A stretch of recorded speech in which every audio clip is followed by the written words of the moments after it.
Hello everyone, welcome to my channel. और आज हम बात करने जा रहे हैं एनसीईआरटी के फर्स्ट जो चैप्टर है जीव जगत, उसके बारे में बात करने जा रहे हैं और उसका रैपिड रिवीजन हम करेंगे। तो सबसे पहले हम बात करते हैं फर्स्ट चैप्टर की, जीव जगत। और ये जो फर्स्ट इकाई है उसका नाम है जीव जगत में विविधता, जिसमें 4 चैप्टर्स है। जो पहला चैप्टर है वो है जीव जगत, लिविंग वर्ल्ड। तो उसके बारे में हम रैपिड रिवीजन के थ्रू हम उसको हाफ आवर में उसको समअप पूरा करेंगे। So watch the video till the end. Okay, तो सबसे पहले वैज्ञानिक अर्नेस्ट में, जिनको 20वीं सदी का डार्विन कहा जाता है, सो महान वैज्ञानिकों में इनको शामिल किया गया है। और उन्होंने जाति की विविधता के बारे में काफ़ी रिसर्च किया और एक उत्पत्ति थी उसको एक पूरे विश्व के सामने लाकर रख दिया।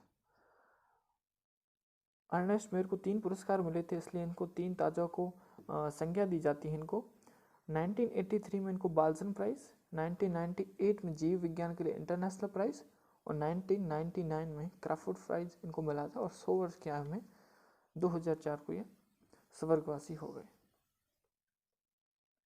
फिर मुख्य चैप्टर की बात करते हैं, फर्स्ट चैप्टर की जीव जगत के बारे में। ठीक है, तो सबसे पहले आता है कि हम देखते हैं हमारे चारों ओर जीव देखते हैं, पर्वत देखते हैं, पशु पक्षी, झरने, घोड़े, फूल, शार्क, काफ़ी चीज़ें हम देखते हैं।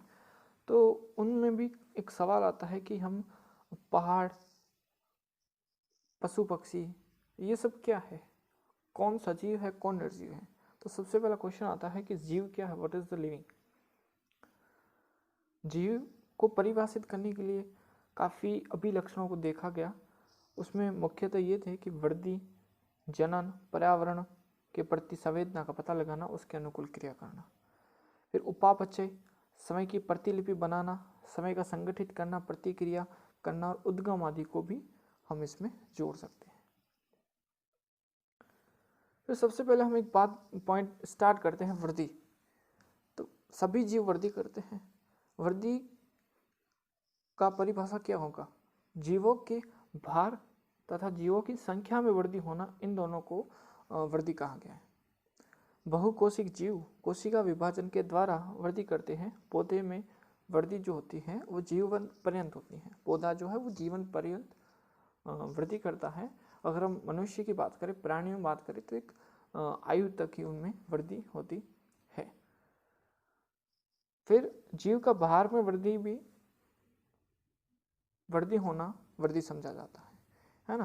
अगर हम बात करें, पर्वत हो गया, गोलाश्म हो गया, या रेत का टीला हो गया। रेत का टीला एक जगह से दूसरी जगह पर आ जाता है, तो पहले अगर टीला कम था तो वो बाद में कहीं और से अन्यत्र जब मिट्टी उड़कर आती है तो उसका भी वृद्धि हो जाती है। ठीक है, तो इसलिए निर्जीव के भार में भी वृद्धि हो जाती है।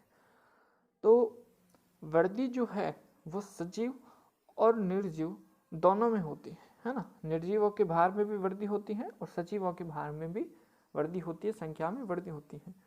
तो वृद्धि को हम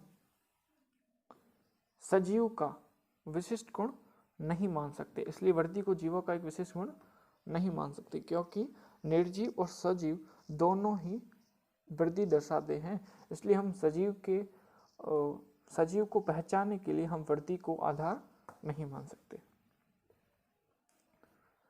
फिर बात करते हम जनन की। तो जनन जो है वो जीवों का अभिलक्षण है। वृद्धि के संदर्भ में इस तथ्य की व्याख्या हो जाती है। ठीक है, जब वृद्धि करेगा तो जनन के द्वारा ही यह संभव है।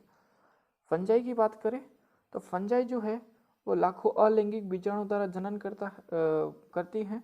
ईस्ट और हाइड्रा में मुकुलन होता है। प्लेनेरिया जो है वो चपटाकर में होता है, वो पुनर्जनन करता है। अगर उसका कोई भी अंग अगर लुप्त हो जाता है या खंडित हो जाता है तो उससे वापस नए जीव का निर्माण हो जाता है।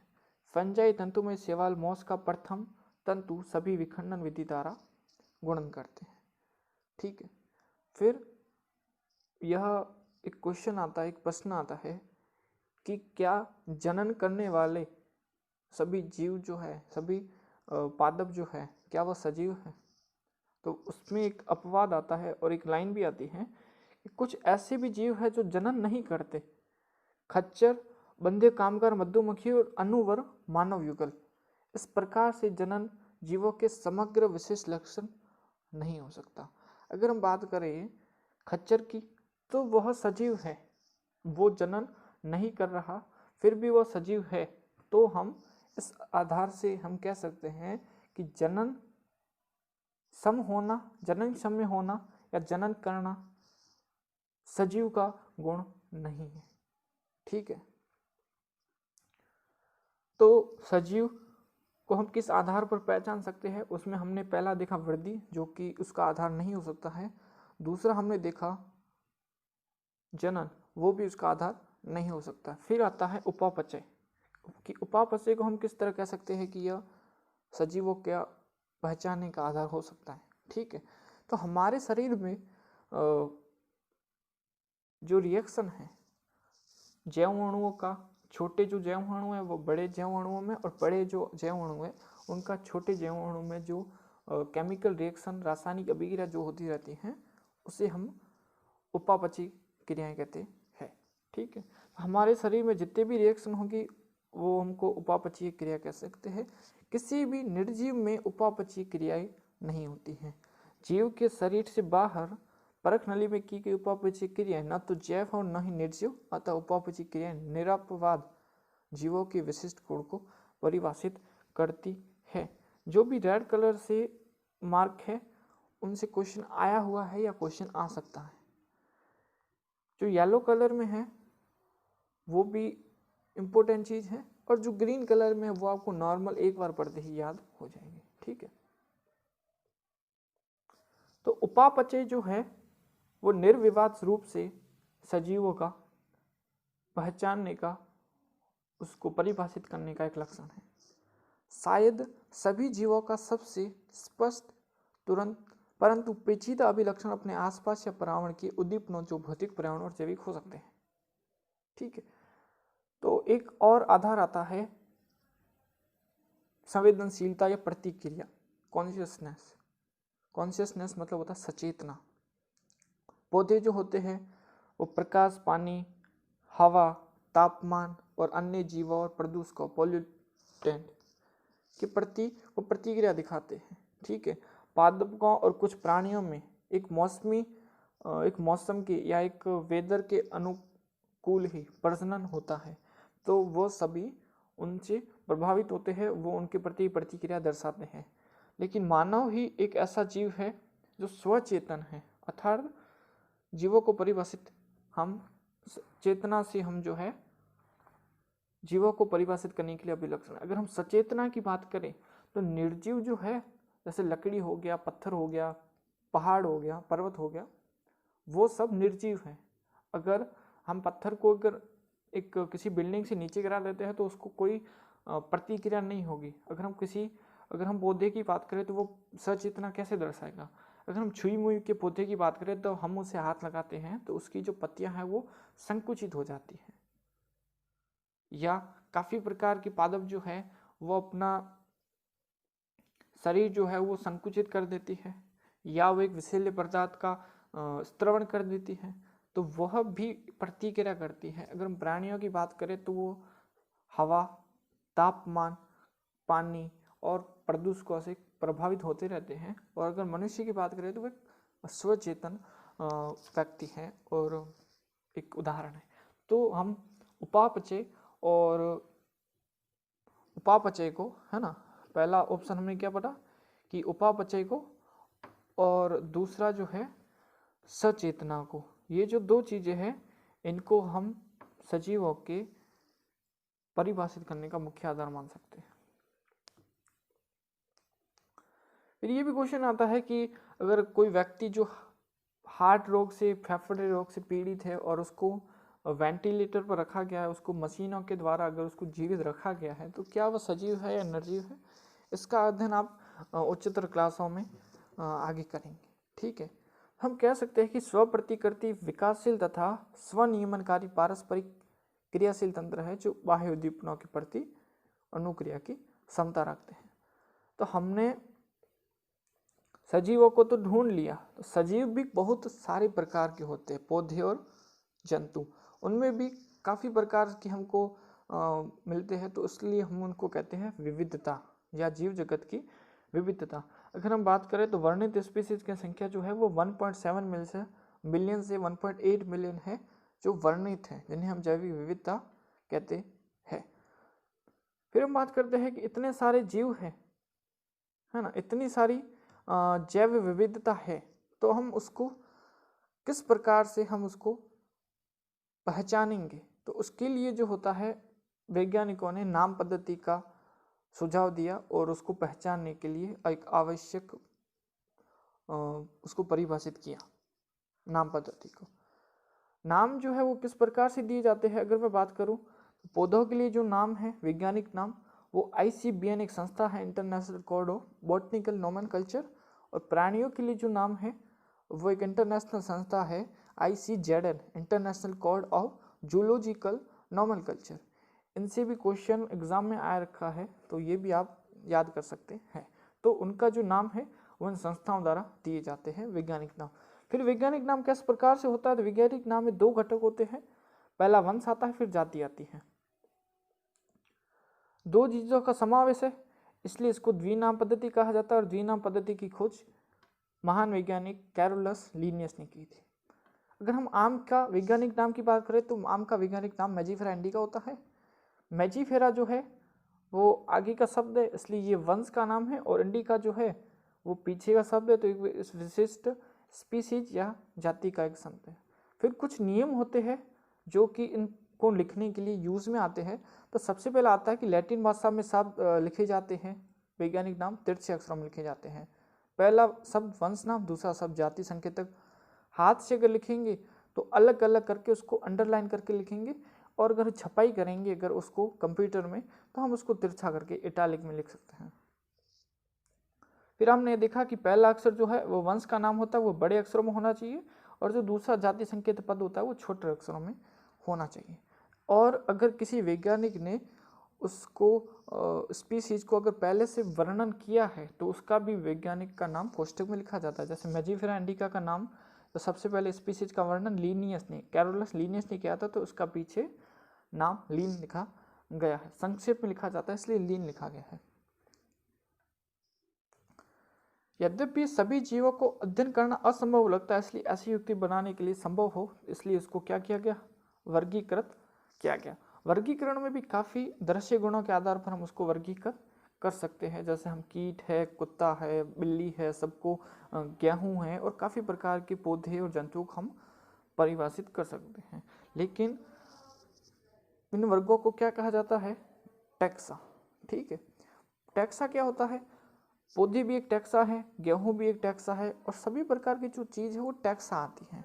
ठीक है, और स्तर है, टैक्सा का मतलब होता है लेवल या स्तर। जैसा कि प्राणी, स्तनधारी और कुत्ता विभिन्न स्तरों पर टैक्सा को बताते हैं।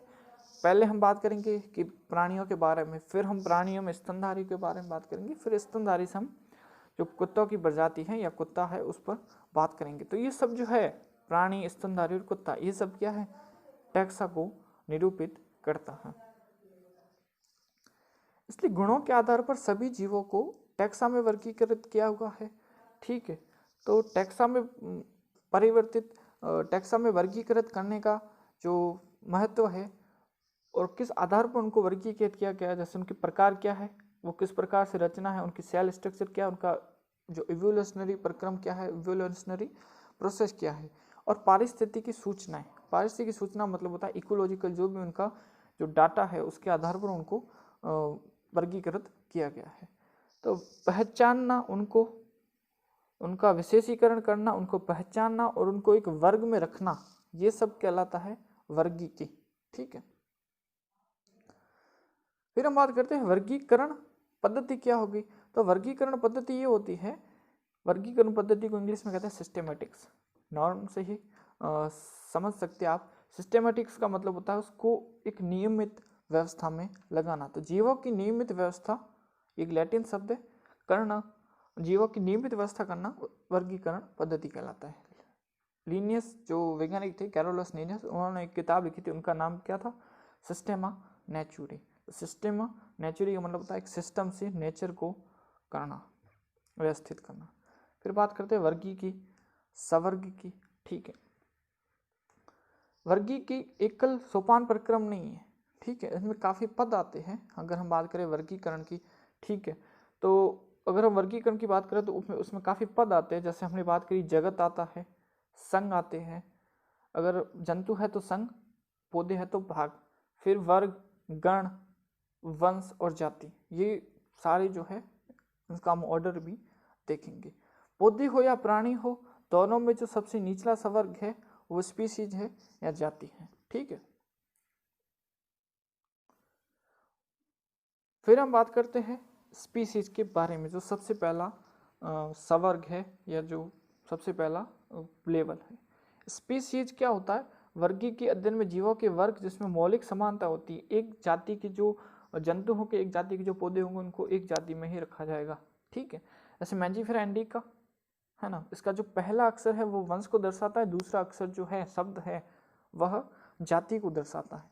तो मैंजीफेरा इंडिका आम का वैज्ञानिक नाम है सोलेनम ट्यूबेरोसम आलू का, और पैंथरा लियो सेर का। तो मैंने बता दिया है कि इंडिका, ट्यूबेरोसम और लियो जाति संकेत पद है, और मैंजीफेरा, सोलेनम और पैंथरा वंश जो है वो वंश को प्रदर्शित करता है।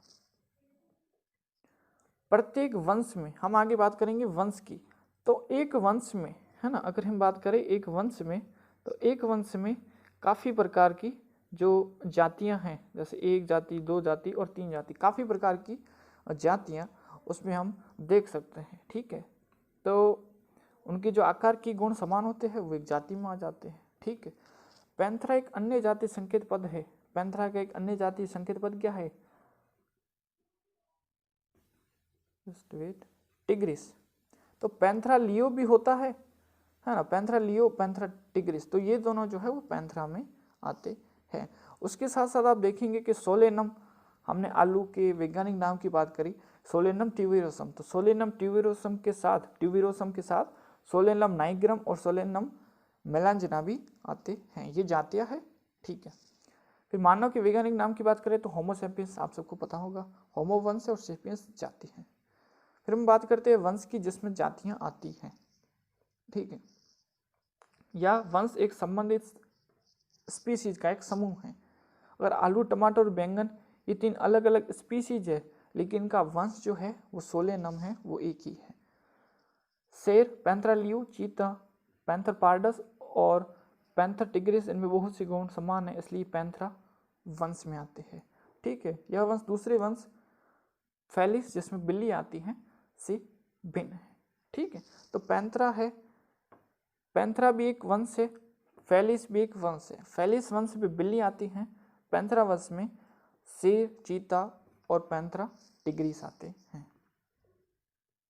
अगर हम कुल की बात करें तो कुल जो है वो वंश का, जो वंश है उनका एक समूह है ना। अगर हम काफ़ी वंशों को एक व्यवस्थित कर ले तो उन वंशों के ऊपर एक लेवल आएगा, उसको हम कुल कहेंगे। ठीक है, फिर ये भी आता है कि वंश स्पीसीज की तुलना में कम समानता प्रदर्शित करते हैं, अधिक समानता प्रदर्शित करते हैं। इसको हम लास्ट में देखेंगे कि जाति से लगाकर जगत तक कौन ज़्यादा विभिन्नता प्रदर्शित करता है, कौन ज़्यादा समानता प्रदर्शित करता है। ठीक है, अगर हम कुल की बात करें तो पौधों में तीन विभिन्न वंश है। वंश जो हमने पहले पढ़े, सोलेनम जिसमें हमने पढ़ा सोलेनम नाइग्रम, सोलेनम ट्यूबेरोसम और सोलेनम मेलांजना। तो सोलेनम वंश, पिटूनिया वंश और धतूरा, इन सबको सोलेनेसी में रखा गया है। ठीक है, फिर अगर हम प्राणियों की बात करें तो प्राणी वंश में पैंथरा जिसमें शेर, बाघ, चीता आते हैं, और बिल्ली जिसका वंश है फेलिडी, पैंथरा और फेलिस को, दोनों को जो है फेलिडी में रखा गया है। ठीक है, तो पैंथरा और फेलिस को फेलिडी कुल में रखा गया है। पैंथरा में शेर, बाघ और चीता आते हैं, और फेलिस जो है उसमें बिल्ली आती है। ठीक है, फिर कुछ समानता और कुछ असमानता को देखते हुए एक कैंसिडी कुल भी होता है और एक फेलिडी कुल होता है। फेलिडी जो है वो बिल्ली का कुल है, और जो कैंसिडी है वो कुत्तों का कुल होता है। उसके बाद आता है गण। गण में कुछ नहीं होता है, गण में जो उच्चतर वर्ग होने के कारण कुलों का ही समूह है गण। अगर हम गण की बात करें तो पादप में कुल आते हैं कॉन्वोल्यूवलेसी, सोलेनेसी को पॉलीसोनियलस, ठीक है। तो कॉन्वोल्यूलेसी और सोलिनेसी जो कि कुल है उनको पॉलीसोनियलस गण में रखा गया है, ठीक है। और इनका मुख्य आधार क्या था? पुष्पी लक्षण इनका आधार था। फिर आते हैं प्राणियों की बात करें तो कार्निवोरा गण में फेलिडी और गैंसिडी कुलों को रखा गया है, ठीक है। इस प्रकार से आगे आता है वर्ग, जिसको इंग्लिश में क्लास भी कहते हैं। तो वर्ग में क्या आएंगे? संबंधित गण या गण के समूहों को वर्ग कहा जाता है। अगर हम प्राणियों में बात करें तो प्राइमेटा गण, जिसमें बंदर, गोरिल्ला और गिबॉन आते हैं। कार्निवोरा गण की बात करें जिसमें बाघ, बिल्ली और कुत्ता आते हैं। कार्निवोरा का हिंदी में अर्थ होता है कार्निवोरस जो होते हैं कार्निवोरस जो जंतु होते हैं उनमें जो तीखे दांत होते हैं, जो आगे के जो दांत होते हैं वो तीखे होते हैं। जैसे आप बाघ और बिल्ली और कुत्ते की बात कर लें तो ये सब एक गण में आते हैं। लेकिन अगर हम इनके गण की बात करें तो बाघ, बिल्ली और कुत्ते का गण अलग है, कुल अलग है और जातियां अलग है। तो इस प्रकार से, ठीक है। तो इन सब को, प्राइमेटा गण को और कॉर्निवोरा गण को एक मैमेलिया वर्ग में रखा गया है। तो मैमेलिया वर्ग है और प्राइमेटा गण है, तो इन सबको मैमेलिया वर्ग में रखा गया है। फिर बात करते हैं संघ की। अगर हम पादप की बात करेंगे तो उसमें हम डिवीजन की बात करेंगे, ठीक है। ये सब वर्ग है, मछली, उभयचर, सरीसृप, पक्षी और स्तनधारी, इन सबको जो है वो कॉर्डेटा संघ में रखा गया है ना। इनमें नोटोकॉर्ड उपस्थित होती है या नहीं होती है उसके आधार पर कॉर्डेटा संघ में रखा गया है। और पौधे होंगे तो उनको हम डिवीजन में रखेंगे। और यहाँ पर एक डायग्राम भी दिया रखा है कि जगत, फिर हम बात करते हैं जगत की। और यहाँ पर एक डायग्राम भी दे रखा है कि पहले जाति आती है, फिर वंश, फिर कुल, फिर गण, फिर वर्ग, फिर संघ या भाग, और फिर आता है सबसे ऊपर जगत, किंगडम।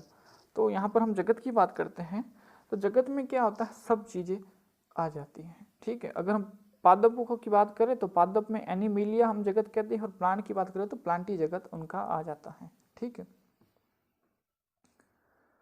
उदाहरण के लिए, ठीक है, अब ये जो चीज है हमने कहा था ना, कौन समानता प्रदर्शित करता है या कौन असमानता प्रदर्शित करता है, ठीक है। तो सबसे पहले अगर हम बात करें तो जो जाति होती है, ठीक है, जाति जो होती है वो निकट की होती है, ठीक है।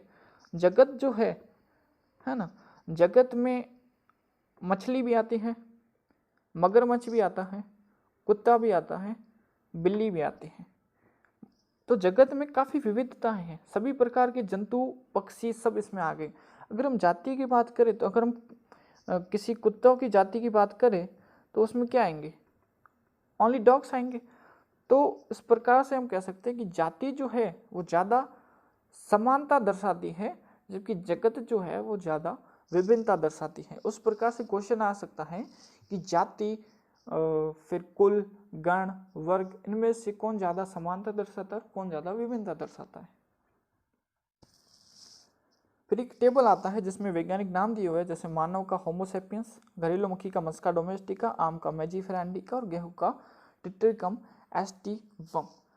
ये जो है आपको नाम ध्यान में रखने और याद रखने हैं। फिर बात करते हैं कि हमने वर्गीकरण तो कर दिया, वर्गीकरण को एक नॉर्मल व्यक्ति, अगर हम बात करें, वर्गीकरण तो वैज्ञानिकों द्वारा किया जाता है, अगर हम नॉर्मल व्यक्ति की बात करें तो वो किस प्रकार से उस वर्गीकरण को पढ़ सकता है या देख सकता है, ताकि वह भी इस जो वर्गीकरण है उसको समझ सके। तो सबसे पहले आता है हर्बेरियम। हर्बेरियम में क्या होता है, पौधों का नमूना एकत्रित करके एक कागज की शीट पर सुखाकर दबाकर उसको परिरक्षित कर दिया जाता है, ठीक है।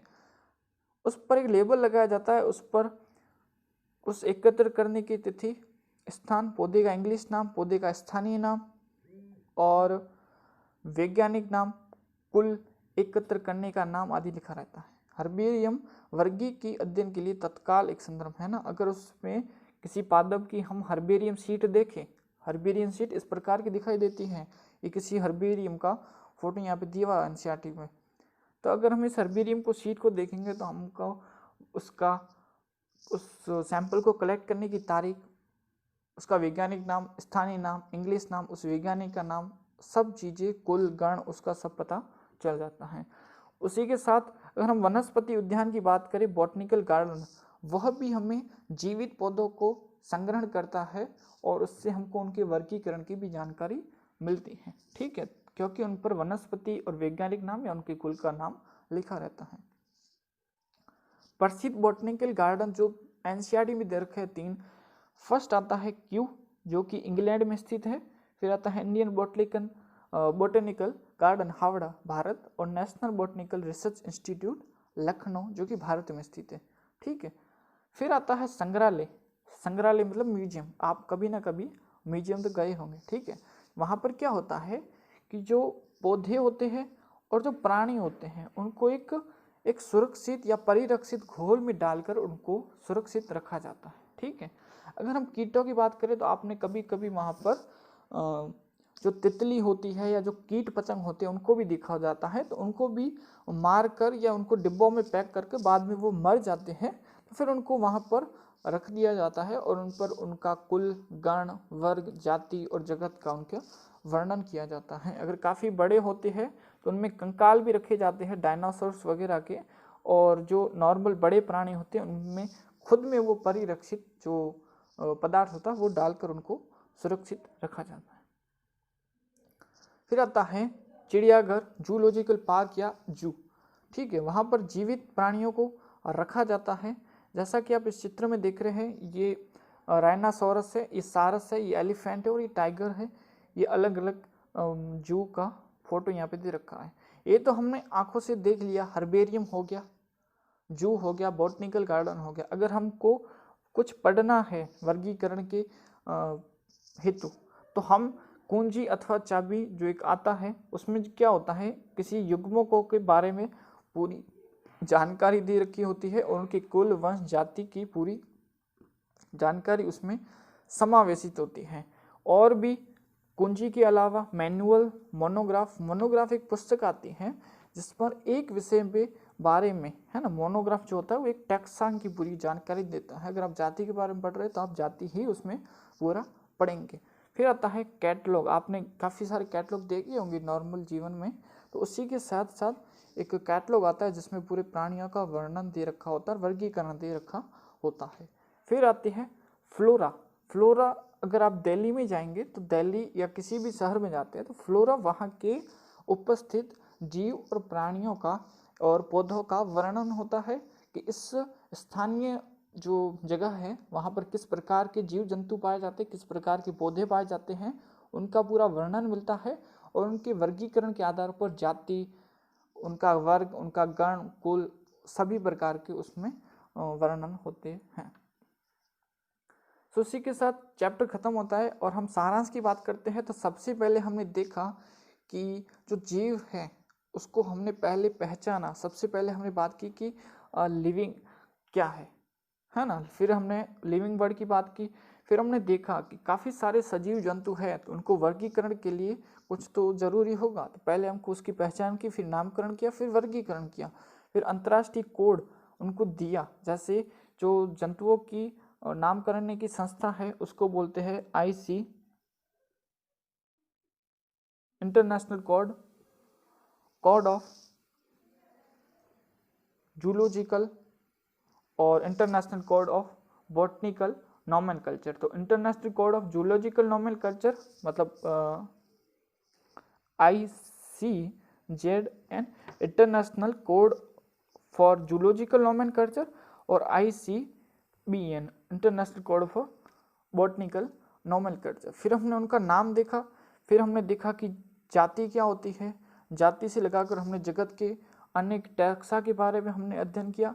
फिर अगर हम अपने नॉर्मल जीवन में अगर हम चाहते हैं कि हम वर्गीकरण को देखें तो हमने म्यूजियम, हर्बेरियम, बॉटनिकल गार्डन, जू, वनस्पति उद्यान, चिड़ियाघर, मैनुअल, मोनोग्राफ, कुंजियों का अध्ययन किया। ठीक है, इस प्रकार से ये जो चैप्टर है वो ख़त्म हो जाता है। और आई होप आपको ये वीडियो पसंद आएगी होगी, तो प्लीज़ अपने फ्रेंड्स के साथ इसको शेयर कीजिए। और हिंदी माध्यम विद्यार्थियों के लिए यह वीडियो बनाई गई है। और thank you for watching this video. कोई भी कमेंट हो इस चैप्टर से रिलेटेड, कोई डाउट हो, you can ask me in the comment section. Thank you for watching this video.